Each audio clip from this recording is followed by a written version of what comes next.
Don't ask me what I feel about myself. Ask me what I know about God. Ask me what I know about His Word. I just realized something. He wasn't sleeping on a pillow.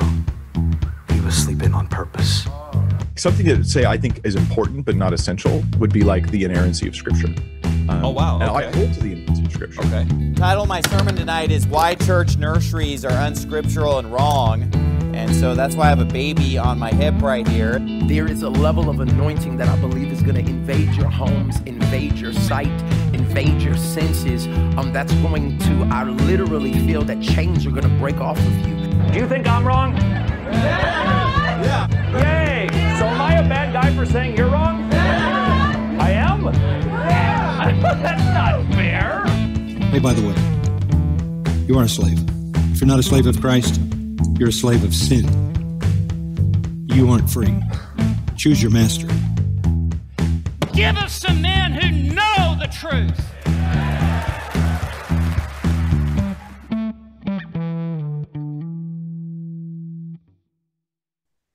Having a good week? Yeah.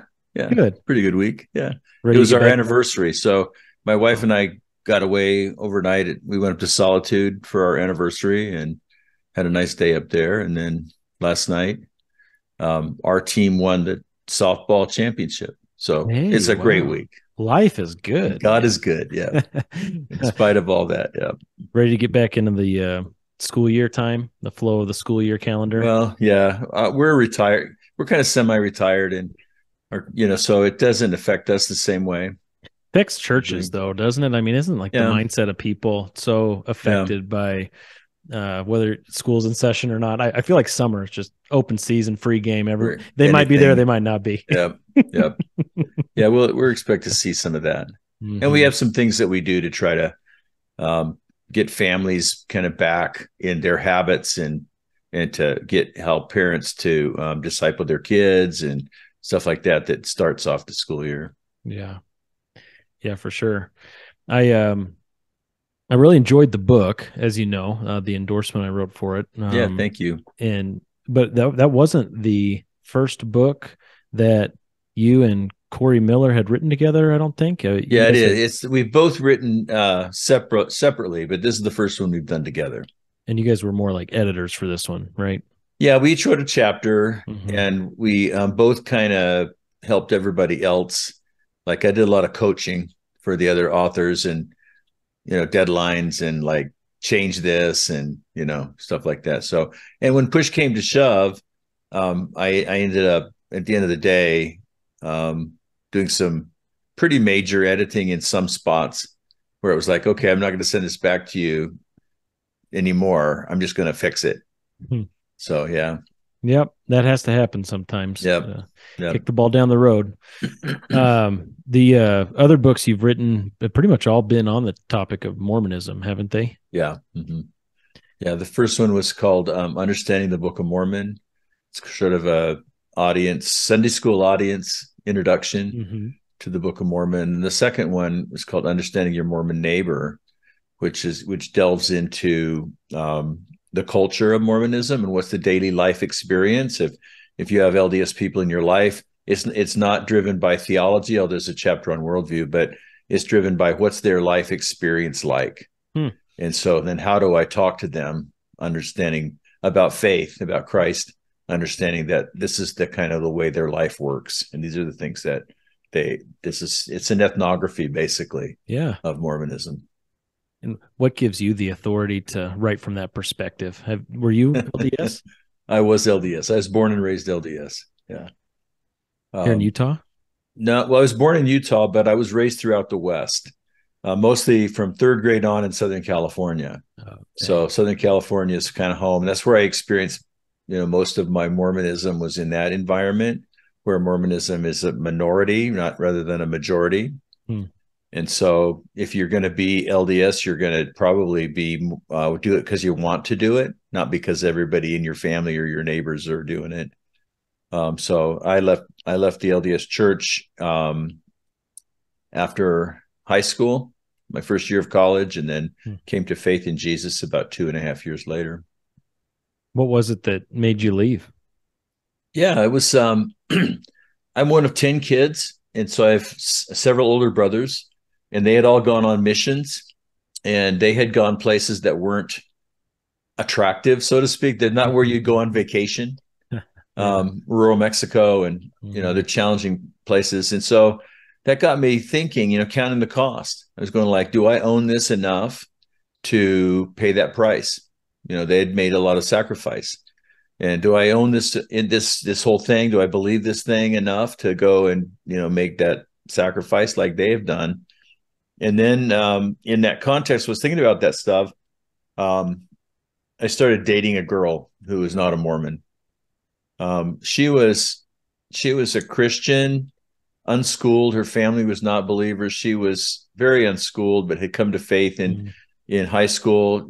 She's not a very good Christian, you could say, in some ways, because she wouldn't have been dating me, right? But she wasn't schooled, like I said. She later on, went to Christian college and really grew and so forth. But she at least knew that something wasn't right. And I had her seeing the Mormon missionaries, and she had some answers for them. And I didn't have any answers for the things that she's having me read. She had me start reading some, quote, anti-Mormon literature. But back in the day, that was in the 70s. And so there was no internet.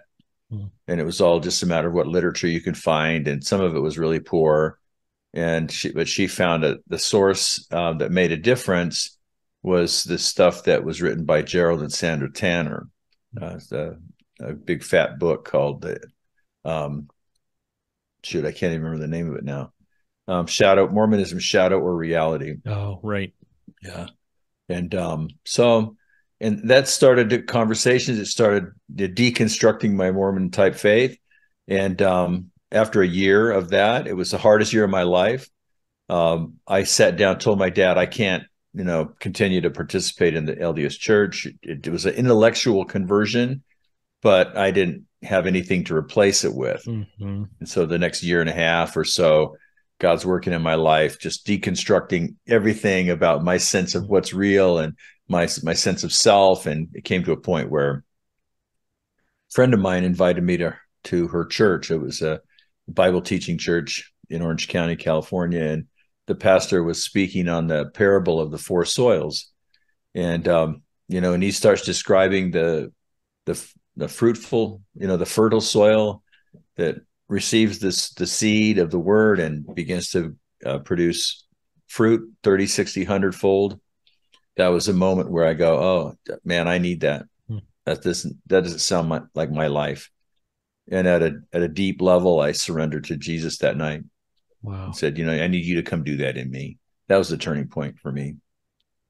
I'm assuming you lost, whenever you left Mormonism, you lost your community or probably your sense of identity too, being in a family that large that was so LDS in a relatively non-LDS place after going through high school as a Mormon.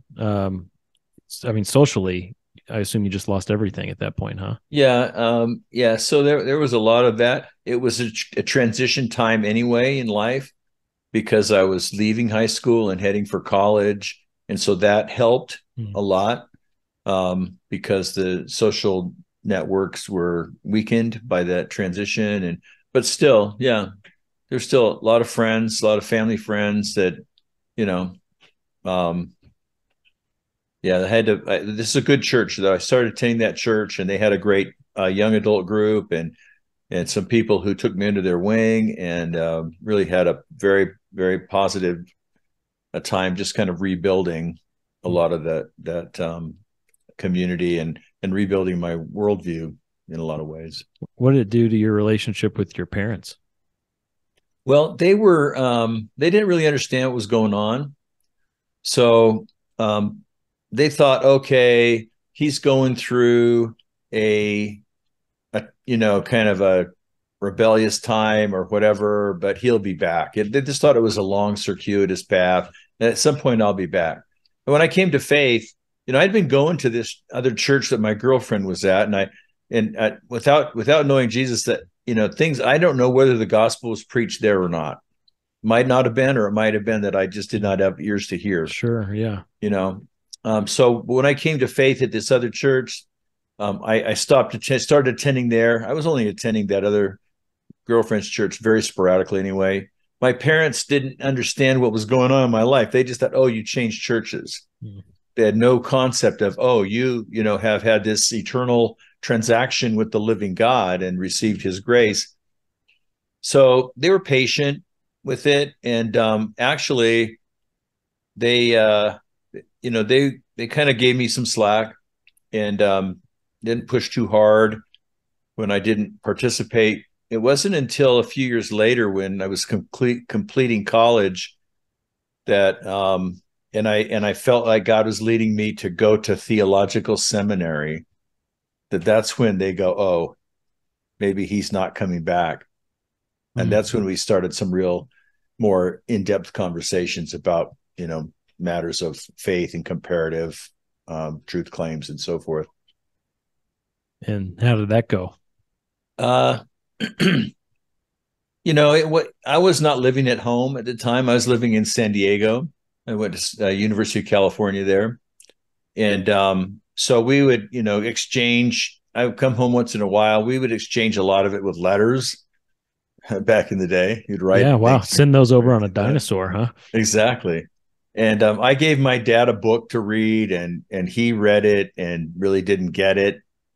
And he wrote some things in the back of it. And he had some minor general authorities, you know, reaching out to me and kind of urging me to come back to my testimony. And so neither side, it was not fruitful. And it was pretty challenging conversation to see like, oh, this is really going anywhere. Yeah. Sadly, pretty standard too. Yeah. Pretty standard for sure. Did you have the sense at that age that you were raised in a cult and you've left a cult, or was it more like, I was, my parents are just a little off base? I mean, how big of a transition was it in your mind at that time? Yeah, it was pretty huge. It was pretty huge because, you know, I don't know if when I started thinking about it in terms of a cult, but it was certainly clearly that this is a way of life, that this doesn't add up. It doesn't add up. So first of all, you know, my deconstruction, it doesn't add up. Its claims don't add up historically. And there's been a lot of things swept under the rug and a lot of things that have been lied about and so forth. But then when I came to faith, you know, and I started to understand, I had eyes to see the Bible, and I started, oh, this doesn't add up either. It doesn't add up scripturally. And there's this whole different reconstructing this worldview. And again, I was blessed to be involved in some good discipling and some good Bible study groups and things like that. And it's sort of like, oh, this is, you know, I wouldn't have maybe called it a cult. I wouldn't have understood at that point in time the sociological aspects that define cults in terms of mind control and stuff like that. But I would have definitely said, oh, this isn't true. And this whole thing is, you know, built on cards, house of cards, and definitely seeking to know what God had to say about things. And then your parents and your 9 siblings got to see you grow up to be an anti-Mormon, a professional anti-Mormon, huh?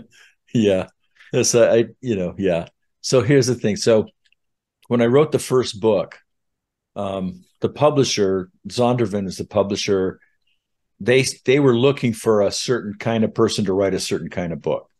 And so Salt Lake Seminary, they came to a seminary and they asked, oh, who do you know? And they knew me. And so they pursued me. So I wrote this book on the Book of Mormon. I had to figure out, how do I talk about that in my family? How do I out myself in my family? Because I don't want them to be searching Book of Mormon on Amazon and they come up with, oh, what is this anti-Mormon thing, you know? So I actually took the bull by the horns. I said to my family, we had a family reunion. I said, hey, I've been asked to write this book. It's about the Book of Mormon. And so I'd like to hear from you guys what your experience is with the Book of Mormon, how you use it, how you think about it. So I'm trying to go for not just the academic side, but the personal side. And that was great. That got it on the table. People they thought they'd have a chance to But so I used a lot of their quotes and things like that, but it didn't turn out the way they wanted the book to turn out. And so when the second book came out, I tried the same approach, and it was crickets. Oh yeah, it was completely like, oh, we're not going there again, because we've heard this before. Yeah, exactly. Yeah, so it's not so much antagonism from my family. It's now there's been a little bit of antagonism and a little bit of pushback on some of it, but it's more like just being excluded. So I could go to a family reunion. They say, oh, Saturday morning, we're all going to the temple. Well, guess who's not going to the temple? Right. Yeah. So it's just they're myopic about it, and just kind of that's just they have this lens of looking at reality. But I'm guarded. Like, they don't really know I have this new book, and I kind of, when I post on social media, I typically tend to screen the family, because I don't want to create I don't want to create tension in those relationships. We have some good conversations with my brothers, and so I don't want to be seen as an anti-Mormon. I'm sure they will. I don't want to be seen as kicking, the beehive over. So I want to be able to have real meaningful and thoughtful conversations from time to time. Yeah. We'll come back to the book in just a moment. I'm interested in your biography a little bit more. Yeah. I mean, basically what you're saying here is there's no golden bullet, silver bullet, whatever kind of bullet you want to describe it as, to reach people who are entrenched in Mormonism. Yeah. No, I feel like there's no golden bullet. There's no simple solution, but I do feel like there's some underlying principles. I do feel like it requires some commitment to a long-term relationship. I think that's ideal. It doesn't mean I can't talk to an LDS person, on the sidewalk in front of the temple or whatever, wherever God gives me an opportunity to do that.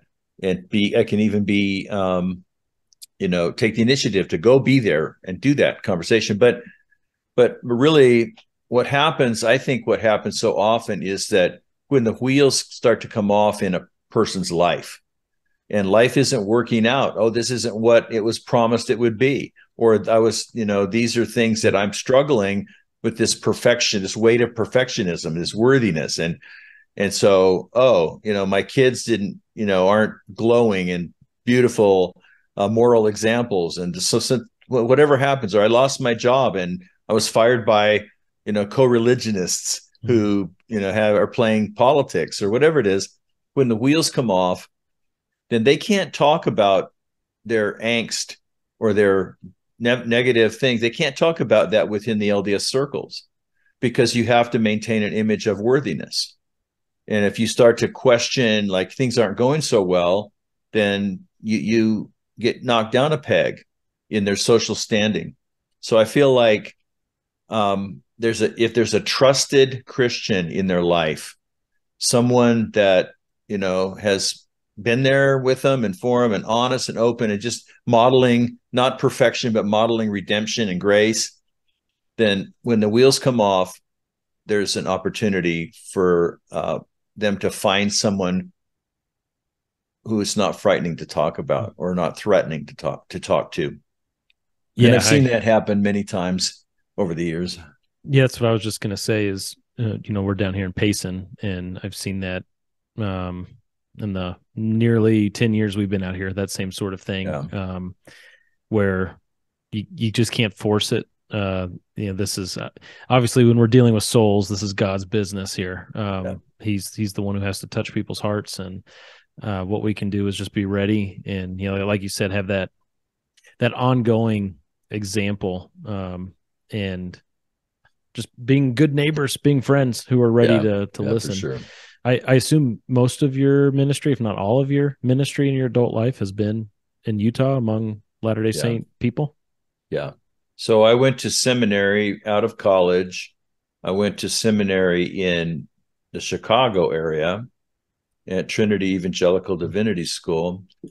And I thought my wife, we had been just recently married, we thought God was leading us overseas. in the cross-cultural setting, and we're going to go plant a church somewhere in Indonesia or who knows what. But as we came toward the end of our term as a student, then we thought, oh, well, we'd gone overseas. We'd done a summer mission project in Malaysia and Singapore, and we think, oh, God's going to speak, and we just didn't get a sense of like, oh, the heavens parted, and we knew that, oh, God's calling us to go do this. So we're just really started fasting and praying that last year of seminary, saying, God, what are you going to do? Where are you going to lead us? Because we're going to graduate and we're going to make a choice, and we just want to hear from you. And when we really started earnestly fasting and praying for God's direction, what happened was all these doors started opening up with respect to the Mormon world. Which is cross-cultural. Yeah.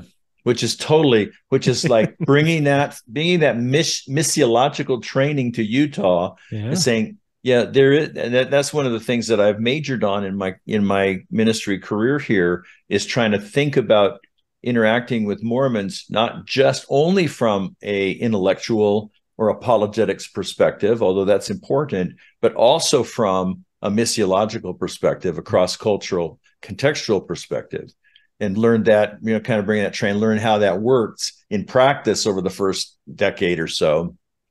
And, that's just how God has led us to be here. So this is really the first formal ministry gig, vocationally, was definitely in Utah, and that was 1983, and been here ever since. Wow. 83, before I was even a thought in my parents' minds. Well, yeah. So you're talking about interacting with Mormons. The book title, the book that just came out, my first ever book endorsement, by the way. All right. Thanks. Responding to the Mormon Missionary Message. A unique book. I've got several books on Mormonism, as many of my listeners probably do too. And this one is pretty unique. It's a unique approach. The way that it's laid out, where you have, well, first of all the authors are former Mormons, right? Right. There's two of us out of the 8 authors. 2 of us never served a Mormon mission. Okay. I never served a Mormon mission, but 6 did, and 6 did. And we actually, Corey Miller and I, were listed as authors, but the editors or whatever. It's Corey's idea. Corey Miller, by the way, is the president of a campus apologetics ministry called Ratio Christi, and they have 800 campus groups across America, whatever. But he grew up LDS. He grew up in Salt Lake City, and so he thought of this book, and he asked me to help him with it. And so, we recruited 6 former LDS missionaries to actually interact with the LDS, the Mormon missionary content. And so because they lived it, they taught it, they experienced it, and now they are followers of Jesus since then. So that's really an interesting, unique approach we thought. Yeah, one of them is Matthew Wilder, brother to Micah Wilder of the group Adams Road. Matthew Eklund and Paul Nurnberg of the Outer Brightness podcast, and Michael Flournoy, who was also a part of that for a while. A lot of good guys were part of this project. Really interesting stories that were shared. That, to me, that was the strength of the book, was having guys who have lived in that world, and made for a really interesting read. Because one of the things I always try to do when I'm talking to a former Latter-day Saint is trying to tap into that mind that they had when they were in it. Yeah. Because when they're in it and you're talking to them, they're not giving you everything. They're not being honest a lot of times, because so much of any religion, works righteousness religion, is just grin and bear it kind of stuff. And so when you have the opportunity to kind of do a debrief or whatever, and just go back and think through, what was that actually like? What were you actually thinking? I always find that to be really fascinating. Yeah. That's one of the strengths. I think what I love about this book, so I can say this because I didn't write all these chapters. It's not like my book. It is my book in a way, but these guys contributed, and I just steered them a little bit. But what I love about the strength of this is like it's a 1-2 punch, because it's got a great head and heart. The head and heart come together. The apologetics is good. The theology is good. These guys are interacting with the Mormon missionary message from a biblical perspective and bringing up some great points. It's very Jesus-centered. And so the head part is really good, but the heart part is really strong too, telling the stories. And it's so powerful to hear these stories of these guys, how each one of them tells like how they were impacted by some conversation at some point with a Christian when they were on a mission. And you know what? That's hopeful. When I'm meeting with the Mormon missionaries, that's super hopeful. And then each one of them tells their story of what it was like growing up LDS, and what it was like preparing for a mission, what it was like on their mission, and then how they came to faith in Jesus post-mission. And so the combination of those two, the cognitive and the affective, is, I think, makes this a great read. It's a great read for anybody. If you're a apologetics wonk, you're going to appreciate it. But if you're not, and you just love to hear what Jesus is doing and how the Holy Spirit's at work in people's lives, you're gonna love it too. So that to me is the most impressive thing. Yeah, what you just mentioned about how almost all of them, maybe all of them, talked about how they were impacted by Christians in their lives before they converted. I found that super encouraging too, because sometimes they don't remember the name of the person. They just remember there was a conversation that I had, and I remember this thought was planted in my head. Or maybe they remember, like, I remember one of them like could describe the living room that they were sitting in and everything, but zero chance of being able to contact that person again, not remembering, who or where they are, how to get to them or whatever. And so we're not going to hear in this life so many of the times where God used us, but to hear stories like that encourages us that he is still using us, even if we don't see the fruit ourselves. And I imagine in your life too, you had Christians in Southern California, maybe you interacted with even in high school. Yeah. I remember a Jesus freak. This was the early 70s. I was like a sophomore and whatever. I remember this Jesus freak stopping me on my way to gym class. And he looked like a hippie. But he was a couple years younger than me, maybe 1 year younger. And he just boldly asked me the question about, and I wrote him off, but I never forgot him. And someday I'd love to meet him, in heaven. And there were others like that along the way. Yeah, for sure. And that, I'm assuming, for a person who's raised in Mormonism, you just don't even hear questions like that. Assuming he asked something like, "Hey, you're going to heaven," or something like that, you just don't even. Your brain doesn't even know what to do with that question, I assume. Yeah, I don't even remember what the question was, but he raised the gospel in some meaningful way, and we talked for a second, and class was starting. But so I pretty much like, that guy doesn't know jack, So I'm off on my own. What's your favorite approach when witnessing to Mormons? Do you have like a go-to? If there's that sidewalk encounter, like you mentioned before, do you got your favorite method? Well, I want to start by asking some questions. You don't always have a lot of time in the sidewalk, to ask questions. But I think this, for those of us who want to do that, we tend to focus on issues that maybe the average Mormon person is not really interested in. So we want to talk about the nature of God, for example. What the average Mormon person is interested in is the weight of perfection, the worthiness issue. So I'll start by asking somebody, hey, tell me a little bit about your story. What's your story? And then we'll talk about, I can bring up, if we goes very far, then I can bring up sort of an impossible gospel type approach that says, hey, how you doing? How you doing on this? Oh, wait, how perfect have you been? And just try to sew into that the idea that, hey, Jesus has done it all. He's done everything you need to be right with God. And he also has this life-changing power that changes, how you live. And so basically I want to hear their story, and I want to challenge them a little bit with the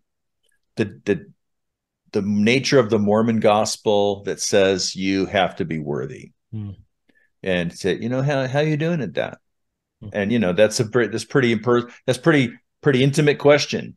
Yeah. And so I'm not gonna get an honest answer like you said earlier, but I want to plant a seed that says, maybe it's not perfect like I'm pretending it is.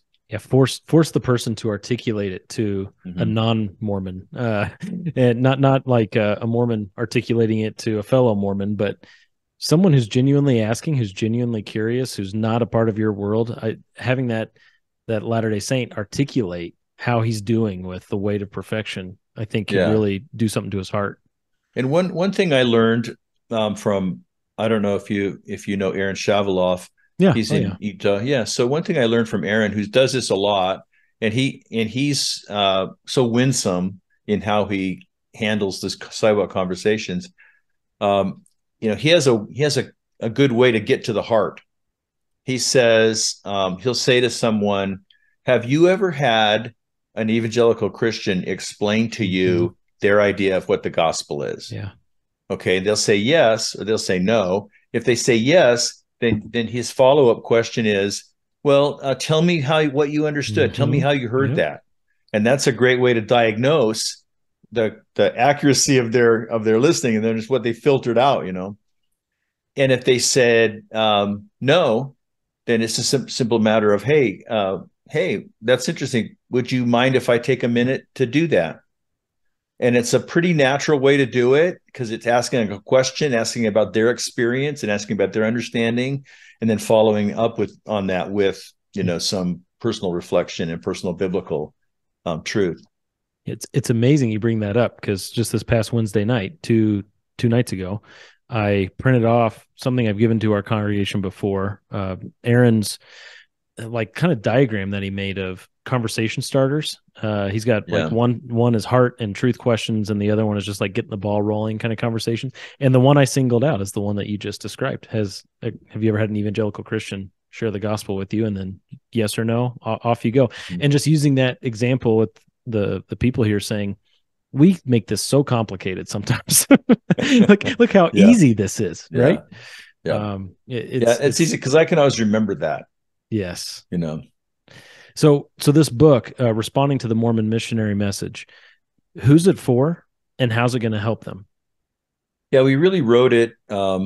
Corey's idea, he thought, hey, there's a twofold thing that's going to happen here.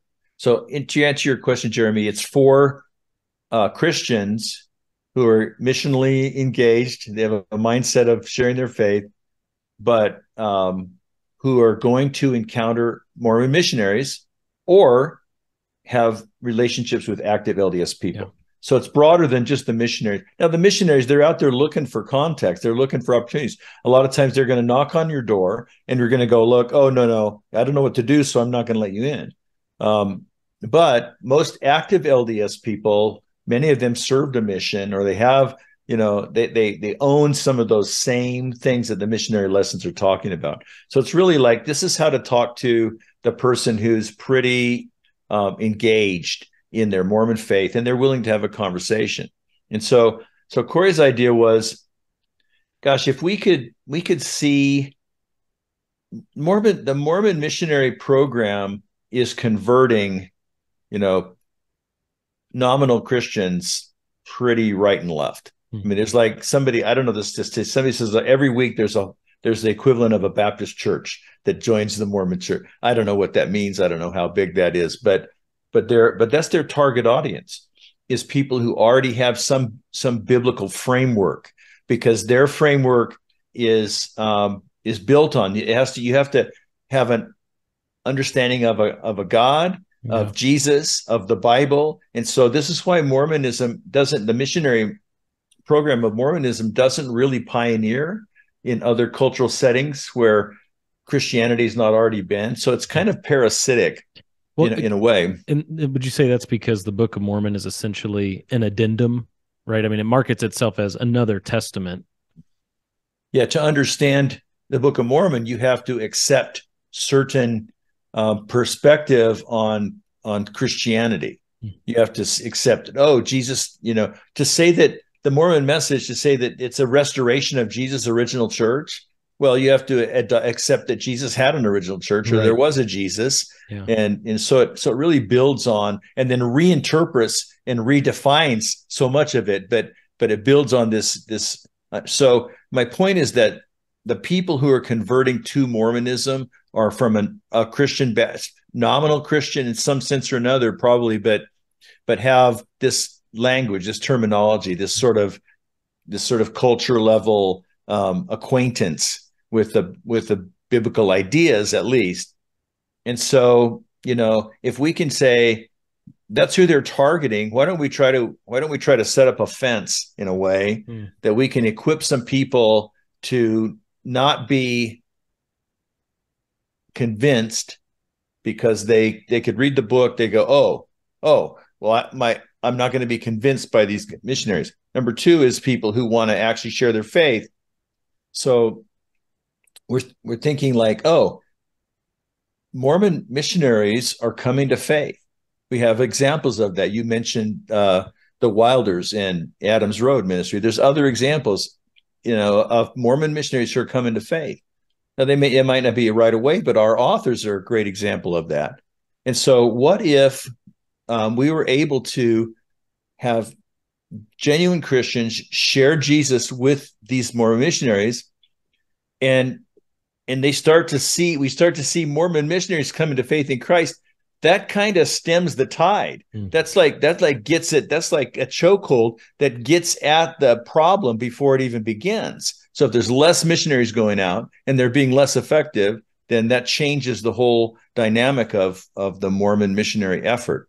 So that's what we're trying to accomplish in the book. Is basically we just want to equip people not to fall for Mormonism, and other people to actually have something meaningful and gospel-centered and thoughtful to say to Mormon missionaries. Yeah, it's interesting. I guess besides being born into it, the demographic that is most susceptible to becoming LDS are immature and ill-equipped Christians. That's totally interesting way to think about it. And so I guess this book could actually get a Christian excited to have a conversation with missionaries. I guess that would be the goal, huh? And I imagine there are several, especially outside of Utah, who just do the same thing they do when the Jehovah's Witnesses come to the door. Let's close the curtains, turn off the lights, pretend like we're not home, kind of thing. But you're saying invite them in and chat, huh? Yeah. Why not? Because you can have if you're prepared, then you can plant a seed. You can, well, first of all, you're keeping them from talking to somebody who's not prepared. Amen. And then secondly, you could plant a seed. And again, our authors demonstrate how somebody said something on their mission that just stayed with them. It floored them. It got them thinking. They didn't accept faith in Jesus right away or reject Mormonism right, but it got them thinking, and it stayed with them, and it gave credibility to the Christian message and to Christians in general. So yeah.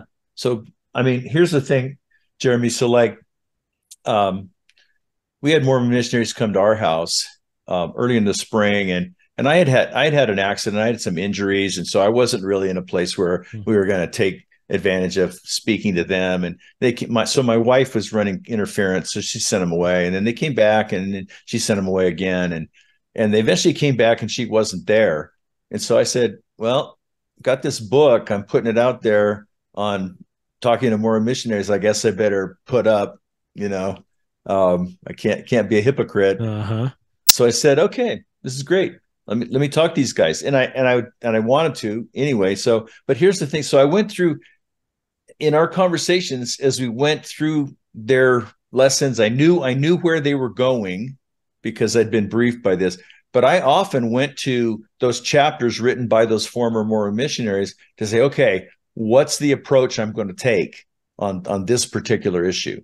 Or how do I answer this issue? Oh, boom, there it is. So it's super helpful to me.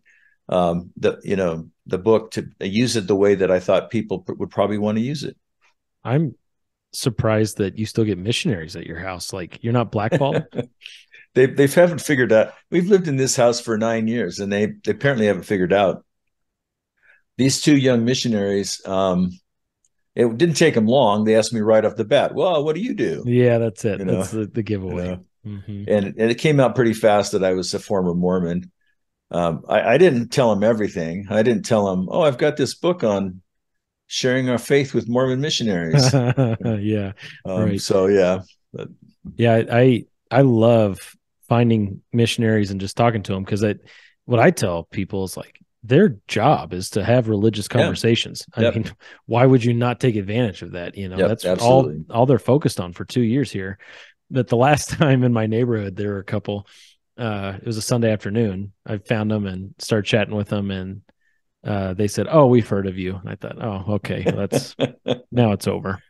That's funny. That's funny, because you've been doing it. So here's the thing. I had 4 or 5 meetings with these 2 young men, and I found out they're also talking to other pastors. Like, they're talking to a couple friends of mine. I found, oh, you're talking to Mark Gomez. Oh, I know him. Oh, you're talking to Chris Duran. Yeah, I used to work with him.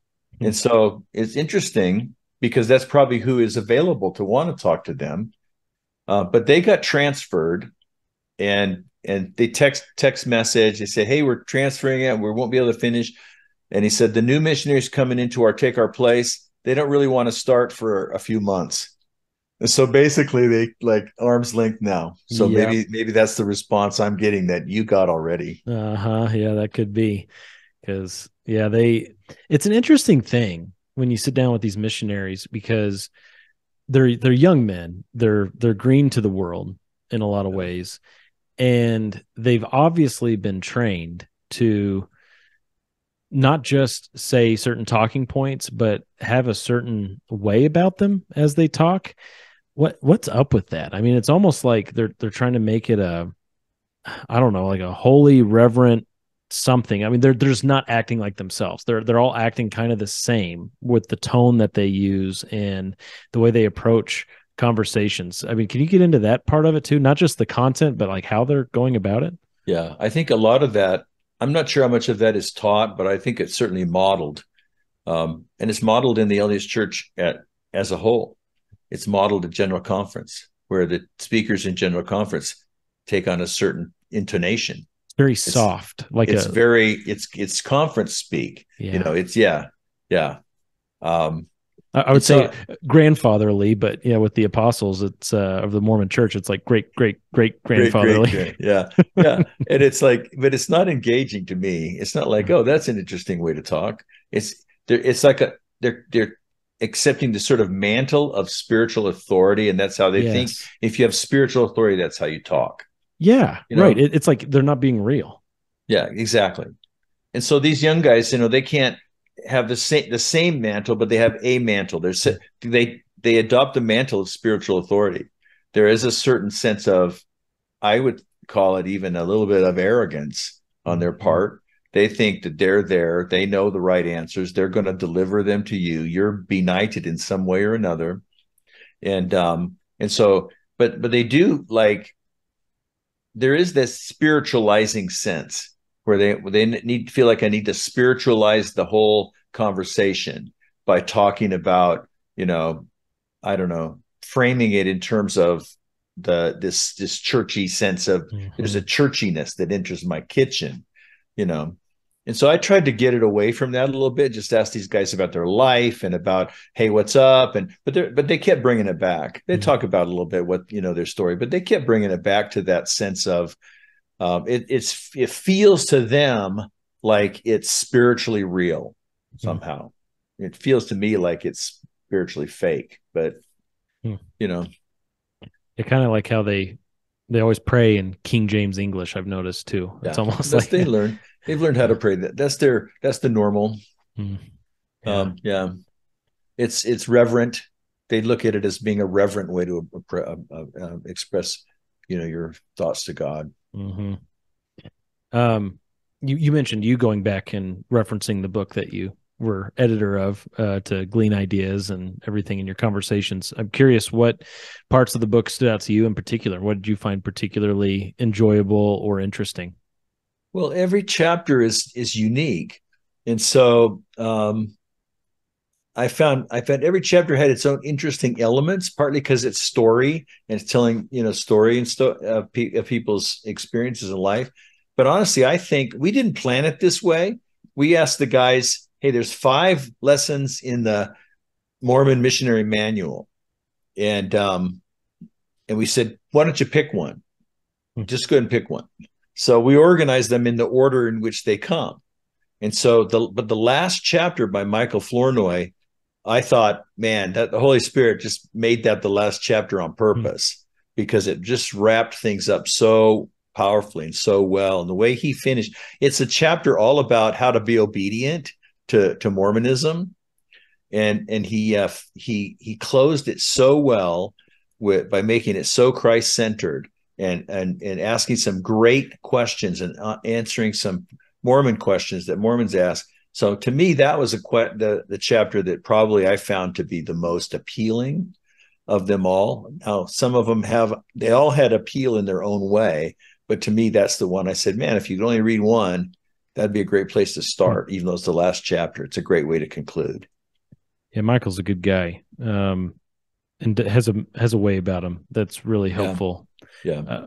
I actually wasn't planning on showing this. It just hit me, and I keep it in my desk drawer next to me, so it worked out. I bought this at Confetti Antiques in Spanish Fork down here. This is a uniform system for teaching investigators, and it's from August of '61. Yep. And there's a female missionary who had it, some lady named Ida, who was from South Carolina, and wrote in the front here, Lord, what wilt thou have me do? But one of the things that I thought was really interesting as you go through, I mean, it's several pages and it walks through teaching principles and what the first discussion should be like, what the second discussion should be like, etc. First discussion back then. Number 1, there's a need for a modern day prophet. It goes right into apostasy, that your church is wrong, basically, if they're talking to a Christian. Yep. And then gets into, let's set up a date for your baptism. Like right off the bat. Yeah. Oh, so much more direct than today. Yeah. Where it seems like today they come along as like Habitat for Humanity people who are like universalists almost, who are like, well, you're a Christian. That's so great. Pat you on the back. Can we mow your lawn? And it drives me nuts. Now, here's an interesting thing, Jeremy, is that so the current version of it's called Preach My Gospel. Yeah.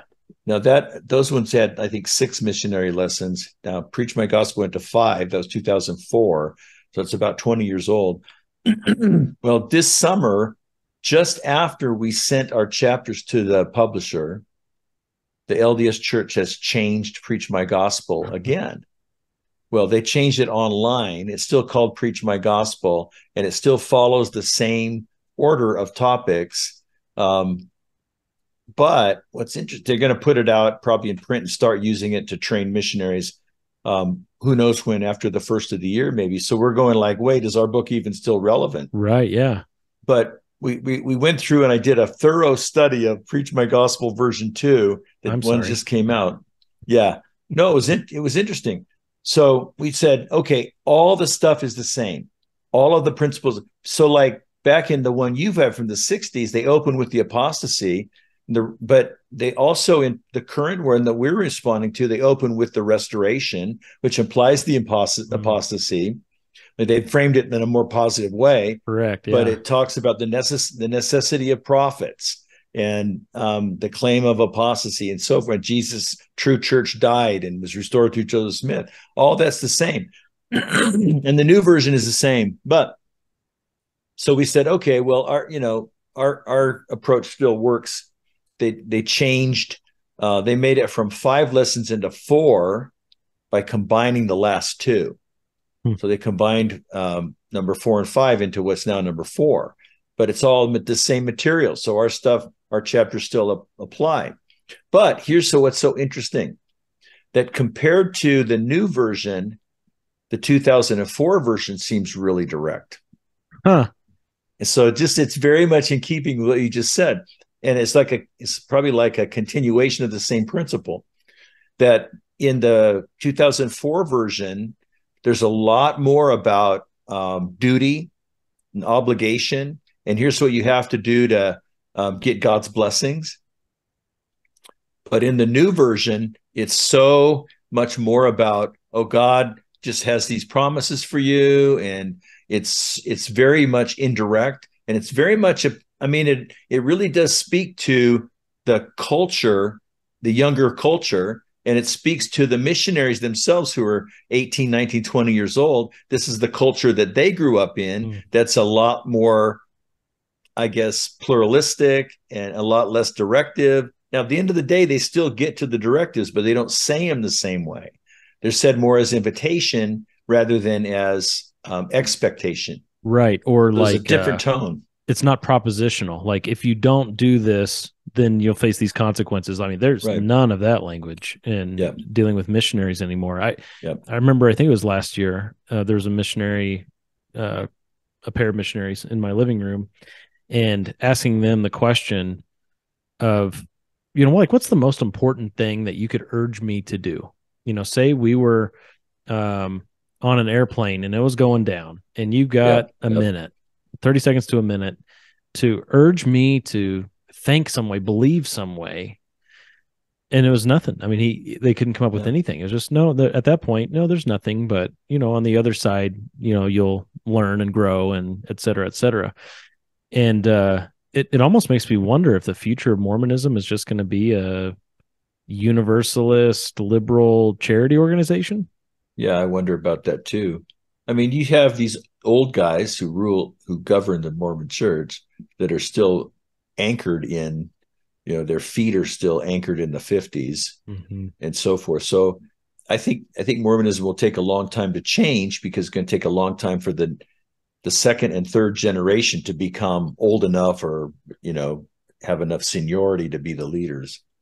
But looking at the way this new missionary manual is framed, again, they haven't changed the core ideas, but they've certainly changed the way they present them and the kind of appeal that they're making. But somebody's been doing their homework, though.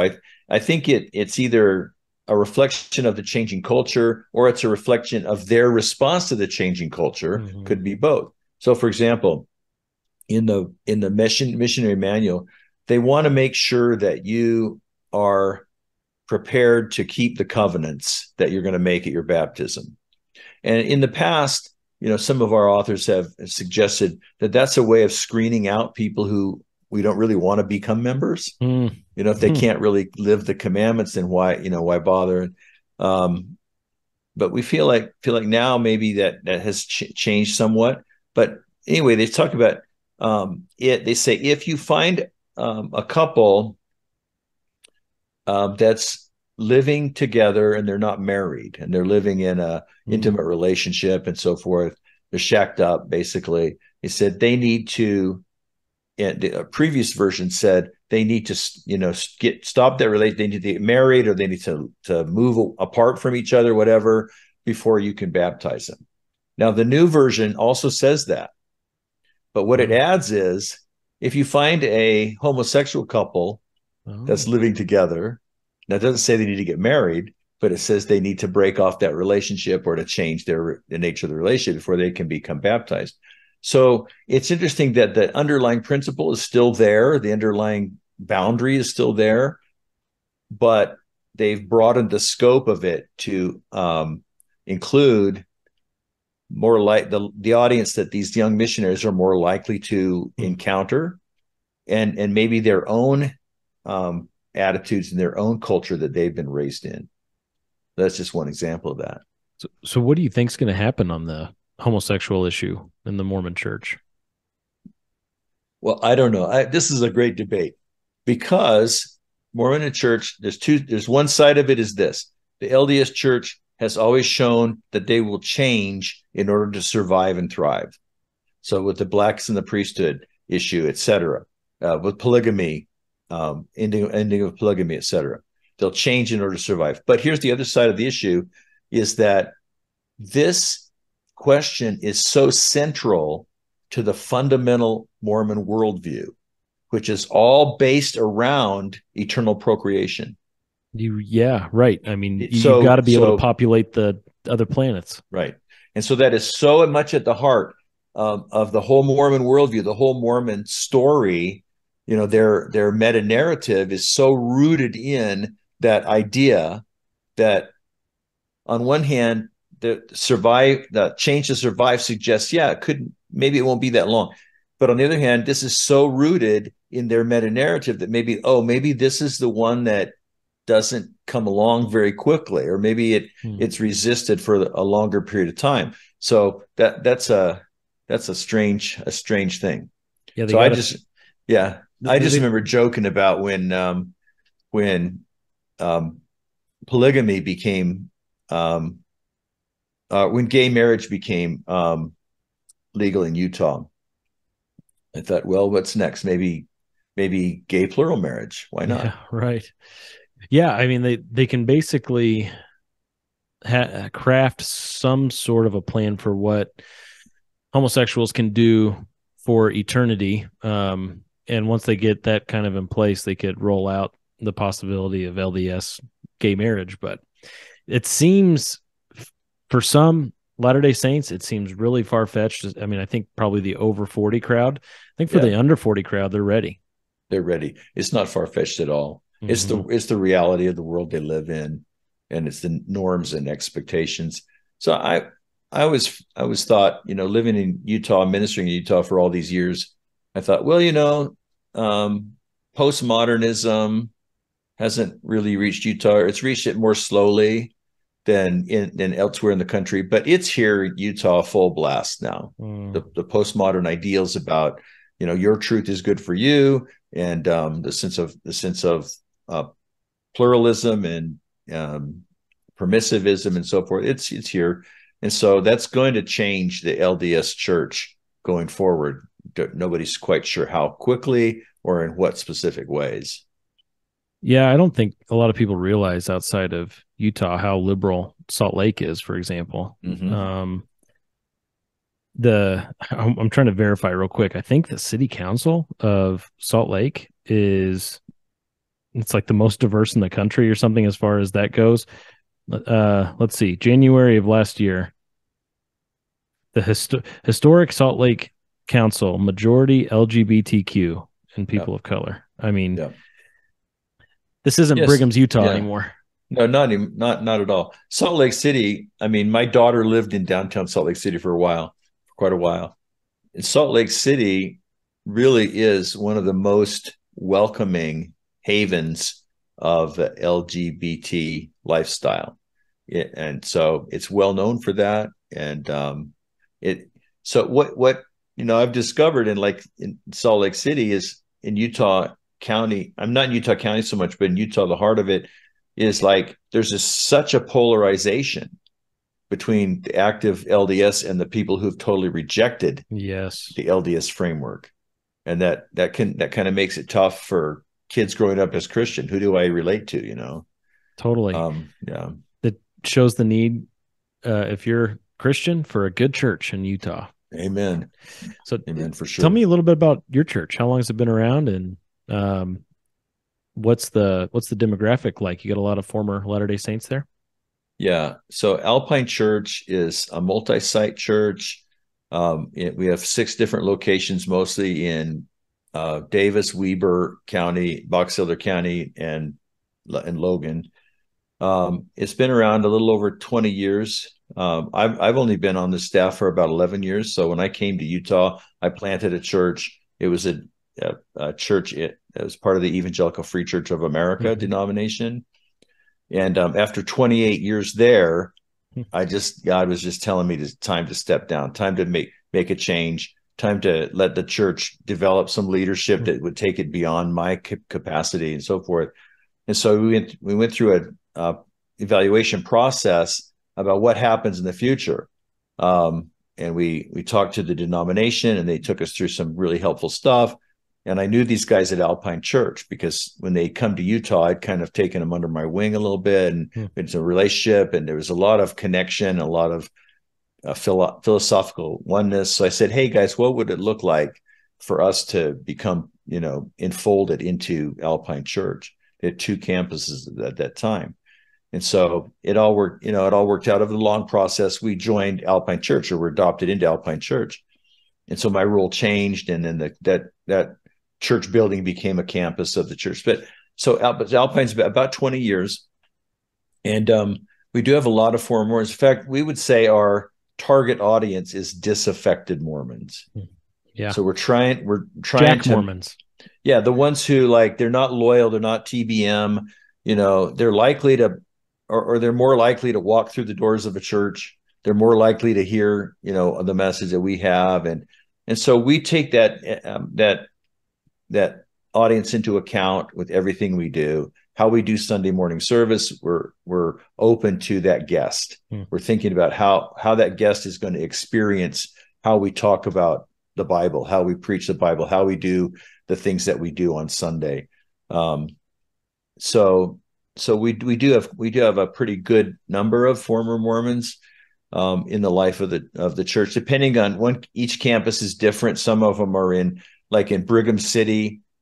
There's probably a larger proportion of Mormons in that congregation. And Logan has had a lot of connection with former Mormons as well, more so than, say, Layton or Riverdale.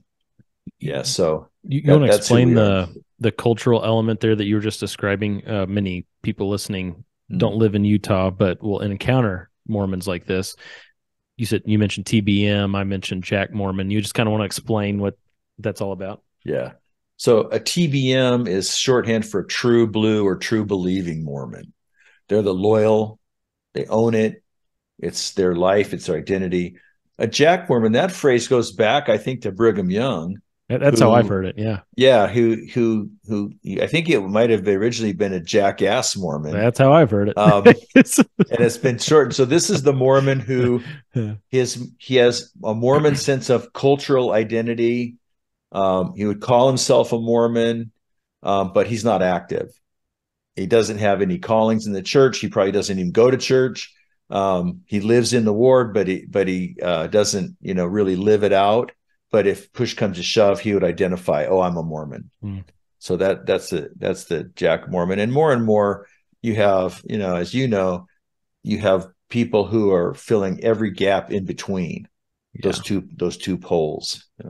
And what's interesting too is that someone who is as Jack Mormon as you can be can still defend it to the death. Oh, totally. Kind of like how in New England, everyone's Roman Catholic, even though no one's Roman Catholic, And they'll defend the Pope or whatever, if they need to. Push comes to shove, they're Catholic, and that's what they're always going to be. It's kind of the same thing with Mormons. And so whether your neighbor is a true believing Mormon or a Jack Mormon, they can be equally difficult to reach, which almost seems nonsensical, but the cultural aspect is so strong. That's right. That's a great point, because it really does boil down to being a cultural identity. Yeah. This is who I am. You think about, say, Jewish people in America. There's all kinds of levels of belief system, and there's conservative, and there's Orthodox, and there's Reformed, and liberal Jewish people, but it's still a sense of I am a Jew. This is who I am. There's still a sense of this rootedness in this. Somehow there's this history. Somehow there's this culture. And I may not observe the high holy days, or I may that might be all I do as a Jew. Or I might go to synagogue and I might not cut the hair on the side of my head. But so the whole spectrum. And so that's a similar kind of approach to the Catholicism, Judaism. It's a religious culture. Mormonism is a religious culture. And so that plays into everything, taking that into account. We want to think about how that culture defines how we share with. That's the chapter I wrote in the book, is about Mormon culture and how there are certain aspects of culture that make communication maybe more challenging than anybody else you're talking to. One of those big aspects of the culture, the Mormon culture, is the martyrdom complex that they have. You want to speak to that and how that makes conversation difficult and what some possible solutions are there? Yeah. So the idea is, Mormonism has this history of persecution, and it's created martyrs. It's created people who were killed because of their Mormon faith, or who were harassed or hassled or driven out of from place to place. so they've developed this as a theme. Now, it was real, but there was also, elements of it that there was Mormon people who were pushing back, who were dominating the neighborhood they moved into, who it was a little tit for tat, but it was real, and it was something that nobody should have to face. But the LDS Church has taken that history of persecution and they've honed it. They've magnified it so that it becomes part of a sense of the identity. And so they'll think, oh, you're persecuting. If you speak negatively, or you even disagree, if you disagree with any kind of passion or fervor or whatever, then people can take that as like, oh, you're persecuting me. And so that the doors shut. Up comes the screen, and you have loose conversation, because they'll think, oh, well, the early church was persecuted. Jesus' original church was persecuted. I'm being persecuted. I must be like them. There's a connection and identity with that so persecution, or their sense of persecution, actually fulfills that sense of, oh, we're the one true church and we're the chosen people. And so how do I do it? I just want to make sure that I ask it. I say things. I'll ask a lot of questions again to say, hey, well, tell me what you think about this topic or this issue. I'm curious what you think about this issue, and can I share with you how I perceive that issue? And also, I'm just how you go about a conversation. I'm not going to raise my voice. I'm not going to pile on. Go for the win. Kind of like. I mean, I'll do that in a conversation about sports, who's the greatest NBA player ever, whatever. But I have to attempt. I'll bring it back. I'll lower it down in a faith conversation with Latter-day Saint, because I know that there's that complex that they feel and there's also a thing in the Book of Mormon that says contention is of the devil, and so if it feels contentious to them, then they'll feel like, oh, see, the devil's just winning here, and so I'm going to write you off. That is such a critical element to bring up, because I'm sure that's an aspect of their training too. When you feel contention, back off, create space. That might be the end of it.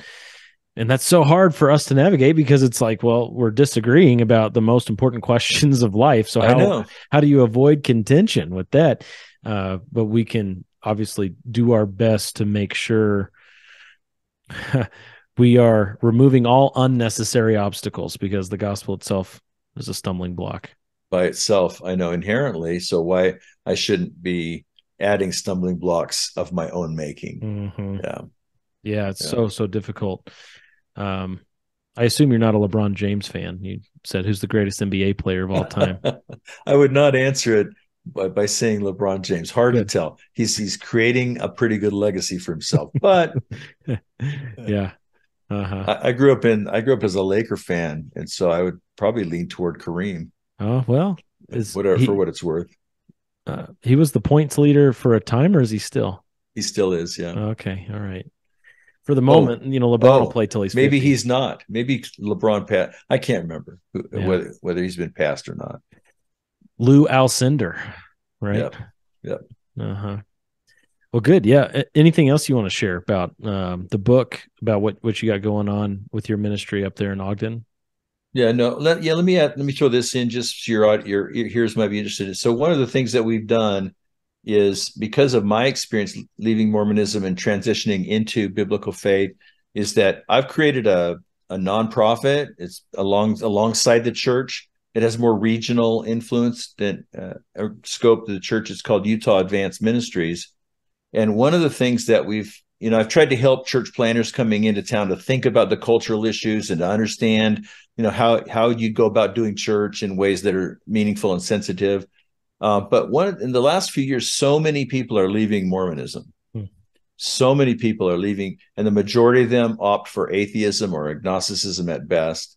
And so we started a project about 5 or 6 years ago. We call it Faith After Mormonism. How can we provide resources to keep people from throwing the baby out with the bathwater? How do we provide resources to steer people if they want Jesus, but they don't want Jesus in the context of Joseph Smith? They still want to have a faith life. They still want to pursue that or figure that out. And as a person leaves Mormonism and comes into a biblical Christian faith, there's so many things that are different. There's so many, even church is so different. So how do we help people think about church? How do I help people think about, there's emotional, there's loss. There's a sense of loyalty. There's a sense of, I've lost, who do I trust? There's a sense of like, this a grieving process even, because I've lost my sense of who I am. And how do I know now who I am? I've lost my family, maybe, like we were talking about before. And so, and then there's those relational issues, like how do I deal with my family who's against me or whatever? And then there's worldviews, there's biblical, how do I study the Bible? How do I get to know Jesus? So before we had prayer, as a Mormon, we had prayer and I had fasting and I had, quote, spiritual practices. Well, how do I have spiritual practices now that are different, but they might look the same, but they have a different motive, a different sense. So, and then how do I pick a church? Because I don't trust church at all.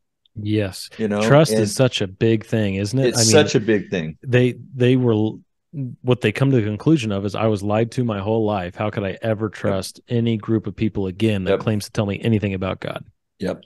So what we're trying to do is encourage people, show them how to transfer their trust from an ecclesiastical institution to ultimately trusting God. Yeah. And when you ultimately trust in God, then in a secondary way, you can trust the things that God ordains. Yes.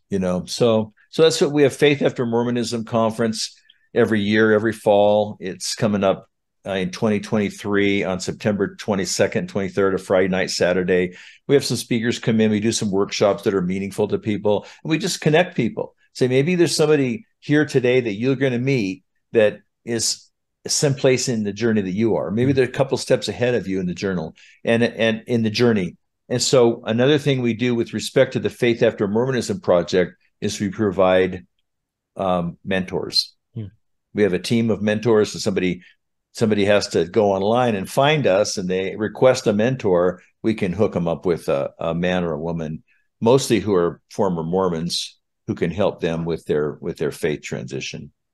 Yeah, that actually brings to mind something from what you said earlier that I didn't follow up on. You were talking about how your approach in evangelism to Latter-day Saints is to get to basically the soteriological issues rather than the theology proper, getting to the salvation issues of the weight of your own works and maintaining perfection, as opposed to getting into Trinity and nature of God's being, which I totally understand why. But it does kind of create this this awkward deal. I guess part of it is because Mormonism is so vast. Like the teachings of Mormonism are just miles long of just all the things they've learned that are wrong. Yeah. Where you end up having someone who makes a profession of faith and then months later says something like, wait, there isn't a heavenly mother? Right. Totally. And you're like, well, how do you not know that? Right. And sometimes it's like, well, were you really saved? I know you made a profession of faith, but how do you I guess internally analyze that and counsel people who get into that kind of situation? Right. So I just understand that there's a lot of deconstruction to do. There's a lot of baggage they bring to it. And I'm trying to perceive what's a gospel issue and what's a sanctification issue, I guess you could say, right? So the existence, if they believe that there's not an eternal mother, is that really a gospel issue? It might have implications for sure about the nature of God, but does it really affect the sense of whether a person has trusted in Jesus alone? They recognize they're a sinner and they've trusted in Jesus alone to be right with God, not Jesus plus. So I'm going to try to take a lot of those things as pastoral issues and as issues of training. So it's the same thing, because we're used to ministering in an American culture, which has this huge Christian background, cultural like legacy, whether people believe it or not, they understand. So it's a lot like if I was ministering in a Muslim culture and people are coming to faith out of a Muslim or out of a Hindu or whatever, then I'm going to try to discern what's the minimum that they need to understand to actually have a legitimate faith response to Jesus. And then there's going to be a lot of other stuff that'll have to be worked out in light of the gospel.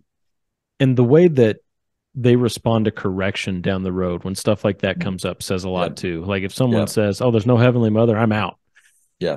Well, that says a lot, right? That says a lot in terms of whether like what was the original attitude of your heart? Yes. Did you submit to the work of Jesus and the lordship of Jesus in your life originally? Because there is so much. Oh man, like you were just saying. I mean, there's so many things that you can't address it all in even a series of sessions. There's stuff that's going to come up years later that they'll click. Oh, wait, so that was wrong in Mormonism too.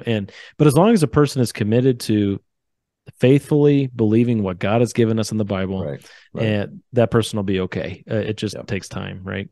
Yep, it'll take some time. They'll have to sort out some things, but they're not going to be opposed to adopting and sorting out those things. But they'll be stumbling along the way. Yeah. Well, good stuff, Ross. Thanks for joining me. Well, thanks for having me on. I appreciate the opportunity to share with you and to hear kind of what's on your heart and learn together about some things. And it's been a great conversation.